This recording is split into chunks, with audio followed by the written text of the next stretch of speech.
Hi, I'm Cameron Farlow with the Organic Grower School and excited to be here for our June craft tour.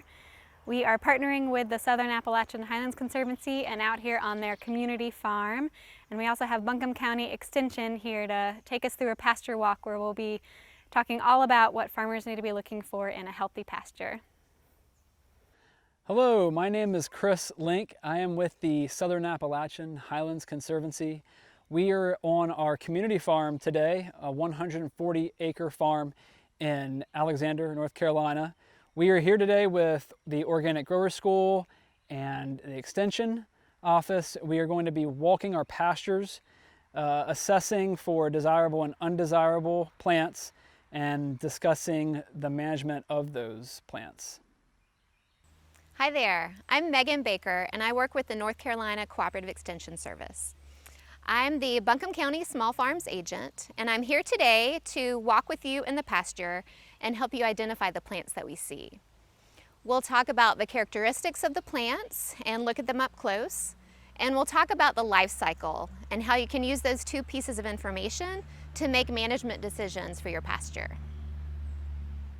Hey everybody, I'm Noah Henson from North Carolina Cooperative Extension.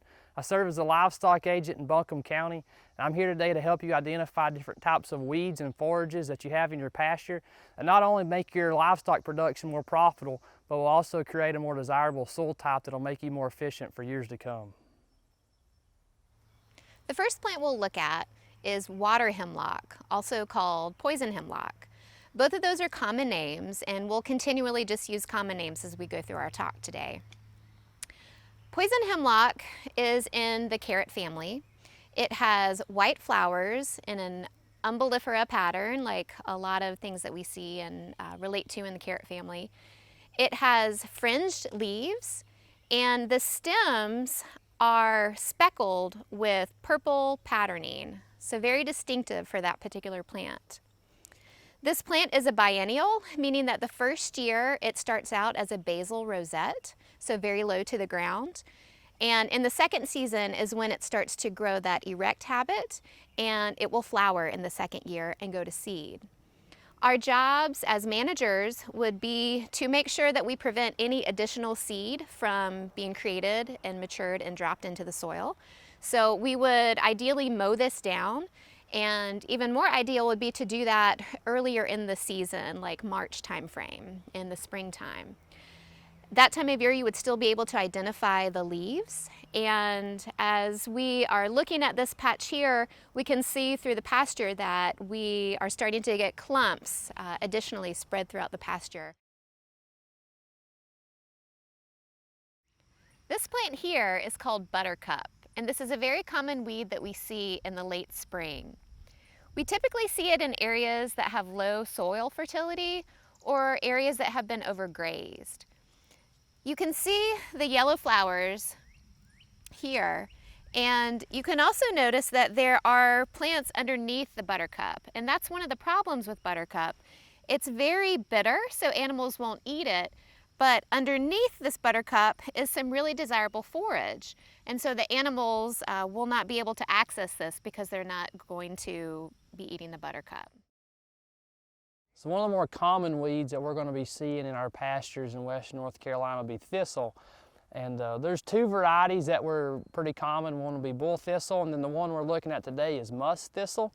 And more or less the difference is this is going to be a taller, more spriggly looking plant as opposed to the bull thistle being a little thicker and shorter and bushier. And this one will not have the hairs underneath it as the bull thistle will. And the flowers a little different too as well. A weed that's easy to control as far as management on different types of mowing, or even the most effective would be if we could come out here and identify them and try to dig them up before with a shovel while they're still in the rosette stage. Just as this one is a biennial, last year it would have been just a small rosette and we could have easily found it and dug it up, and it wouldn't have had the opportunity to flower. The disadvantage of this is you can zoom in and you can see that underneath this thistle there's still lots of edible forage.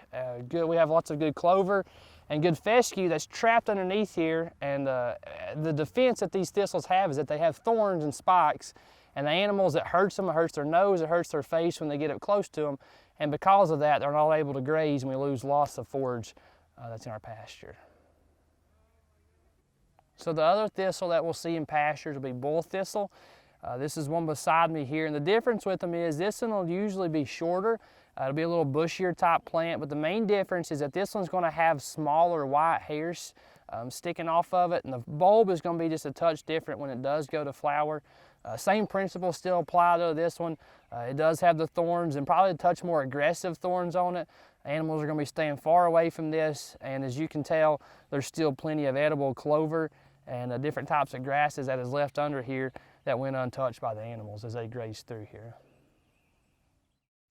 The patch of trees that you see behind me are black locust. Obviously, they're a woody perennial, and they become problematic in a pasture setting because of their weedy nature. So they'll send out lots of seedlings that grow up into saplings that have very prominent thorns. Those thorns prevent the animals from browsing on them, but those thorns are also so thick that they can actually puncture a lot of your tractor tires and be problematic for you as you manage your pasture. The plant next to me is called Ironweed. Now this is a plant that you don't really need to worry about if it's in your pasture. This plant is a perennial and it will be taller than me, so over 5 feet tall by the end of the fall. And it has bright purple flowers, so it actually is a great pollinator plant that you can leave in your pasture. Animals don't typically graze it. It is bitter for them, but it's one that you could leave. You can see that there's 2 behind me, but if this plant ever did become a problem for you, you could mow that, and that would be a good management tool for it. So you can see we're beside a finch row now, and the plant behind me is wild cherry, and this is the most common place to find this plant, as it will, as it gets older, grow a fruit, and birds desire that fruit, and then they'll rest on fences, and as the fruit passes through them, these cherries become very abundant on finch rows. And we all know as livestock producers that we're taught to be afraid of cherries, and that we're taught to make sure that our animals stay away from them. And that is correct in the fact that they can be very toxic to animals, but only if the tree actually falls and the leaves are in a wilting stage can they be toxic to the animals. Goats actually desire these plants. Whenever they're in a young, tender leaf stage, they'll actually can be a very good control method for them. But the rule of thumb is that if you have them close to your pasture, the ideal situation would be just to try to cut them down at a young stage before they get too big. And while they're still in the sapling stage, we can get rid of them, and we won't have to worry about them falling on our fence and then our animals eating them after that. So this tall plant beside me is called pokeweed. And this is an herbaceous perennial with an enormous taproot, a very fleshy taproot that is really difficult to try to dig out if you've ever tried to. The stems are smooth and they have a purplish pinkish tinge as the plant matures. Later on in the summer, this plant will have dark purple berries that birds eat, and that's partly how it spreads in the pasture setting. Now this plant is toxic to cattle, and you typically see it in areas where there has been a lot of animal activity, so very compacted soils, heavy use, so a lot of times you'll see it in feeding areas. Now to manage this, you can mow it, and you would certainly want to try to do that before it drops more seed, as the berries will be spreading further out into your pasture setting. So this plant below the pokeweed is one we definitely want to talk about. It's called Multiflora Rose, and this is a highly invasive plant that we have in our area. This is a woody perennial, and this is a very small specimen. They were used historically as a living fence row and planted for that reason back in the 30s and 40s. Now they're a problem weed. So how do we identify this? This is a member of the rose family, and you can see these white blossoms at the bottom. These do smell very fragrant, and they look very similar to blackberry blossoms.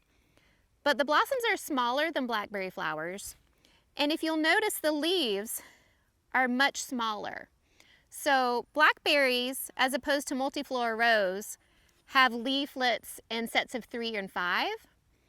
Multiflora Rose has many more leaflets, usually between 8 to 13 in one area. The other distinguishing feature, and if you touch this plant you'll definitely experience this, is that it has thorns that hook downward. So this plant is one that can almost come out and grab you if you're around it. So to control Multiflora Rose, you can mow it, you can bush hog it, or if you have browsing animals like goats, they actually will prefer to eat Multiflora Rose over grasses. So goats are a great control measure for things like Multiflora Rose. So the plant beside me here is common burdock. And this is a plant that we're going to find in a lot of rich soil areas, just as we're in. This area was fed on last year. The cattle, they were fed hay here, so there's lots of organic matter in this soil. It's found in rich soils, whether that be here in shade areas or along fence rows, is typically where this plant's going to be. It is a biennial plant, so you'll see it die out every other year. This year it's in its rosette stage, and this would be what we can call the control year, as we can get rid of it before it goes to flower and goes to seed. Mowing is a good practice at this point. Goats can be found effective on this as they do desire it. This has been nibbled on some by cattle, as you can see. As the cattle went by, they did choose to nibble on it some. We do want to keep it away from sheep and hogs though best we can, as it can be toxic to them if eaten in excess. But as this plant matures out and be the next year as it goes into seed, it's going to have a flower that resembles thistle, and then after that it'll have a seed on it that has long spikes that'll work like Velcro, and as you walk by it, it can get stuck on your pants leg, or as a dog walks by it can get hung in it, and it can be very prolific in the way that it spreads, so it can become a problem if not taken care of at an early stage. Next we have lamb's quarter. And lamb's quarter is a plant that's going to be found in a variety of soils. It doesn't matter if it's on fed soils or if it's in pure sun or if it's in a shady area. We're going to see this plant mostly everywhere in our pasture scenario. And this is an annual plant, so we're going to see it be dying out each year. But through its year of life, it'll go from a young rosette stage up into probably 4 to 5 feet tall. And with that, the older it gets a thick woody stem on it that can be pretty hard to get rid of the older it gets. The unfortunate part is the animals do not desire this plant. Goats will stay away from it. It can be toxic to sheep and hogs if eaten in excess, but for the most part they're going to be staying away from it. Some folks desire it in their pastures. It can be edible to humans when the leaves are in this young stage, the young tender stage as they are right now. But the most important thing to remember is for a control method is that we can mow it, but we want to make sure we do that before this plant goes to flower, because once it goes to flower, there's going to be lots of seed pods pop out the top of it, and probably as opposed to any other plant we've looked at today, this is going to have the most, and it can be very invasive if not taken care of at a young age. The plant beside me here is a very common one that you'll see in compacted areas. This is Broadleaf Doc. There's also another type of dock called curly dock that has narrower leaves that are more curled on the margins. Broadleaf dock has heart-shaped lobes at the base of the leaves, and the stems are also purplish and have ridges that go down the stem. This is a perennial crop, and we usually see it in compacted areas. The area that I'm in now was in hay last year, was a feeding area. And when that hay was taken away, the ground was very compacted, so it gave an opportunity for the dock to come on. In a scenario like that, it would be desirable, once the hay has been fed on, to come back in with a quick-growing annual like spring oats that would help outcompete the dock. If you have an area where you do have a lot of this, you could also mow that, and that would help control it. So now we're going to be talking about some desirable forages and what to look for and what not to look for. And the most common grass that we're going to see in western North Carolina specifically is going to be Kentucky 31 fescue. And Kentucky 31 fescue gets a bad rep from folks because it does have an endophyte in it that can be toxin to cattle, and it can alter their performance and it can alter their hair shedding ability. But the simple fact is that since it has this endophyte in it, it is actually a very resilient plant. It can handle mowing pressure, it can handle disease pressure, it can handle drought, and also a lot of grazing pressure. So it makes it a very tough plant that'll last in most scenarios. So it's a very good plant to have around, and it's what's going to grow native in our pastures. And the way we can identify it is it's going to have a thicker leaf, and on the bottom side it's going to be waxy, and then on the top side it's going to be kind of stiff and then actually be prickly if we rub against the grain on it. And then it's called tall fescue because as it matures out, the seed head will be up 4 or 5 feet tall, and it's easy to identify in that way, and that's what you'll see in most hay fields as well. The other plant that we have in here, it will be white clover. And white clover is a bigger leafed clover. As you can see, I mean, it's the size of my fingers. And this is a very large clover here, and it's a legume, so it adds a good source of nitrogen fixation back into our soil. Having this as a what we call a mixed variety with a leaf and then also or with a blade and then also with a legume is going to be very good for our soil fertility. And then the one that's mixed back here in the back would be nimblewheel. And nimblewheel is not necessarily desirable, and most of the time it'll show you an indication of maybe some overgrazing or some low soil fertility areas. But this nimblewheel mimics Bermuda grass and can almost mimic crabgrass. It's a long plant that actually kind of almost looks like bamboo in a sense. And it'll grow long leaves, and it'll be a taller type plant as it matures out. But it is very bitter tasting, and cattle will not graze it, nor goats nor sheep will graze it. And it can become invasive. It grows with rhizomes, so it becomes like a carpet, and it can take over our desirable forage such as our fescue and our clover if not taken care of. But making sure we have good fertility in our soil, and then also reseeding pastures when we need to can help take care of this. We hope this has been an informative and helpful tool for you as you're walking through your fields and pastures to identify some of the plants you may have. I also want to share with you some of my favorite resource books that help me identify plants.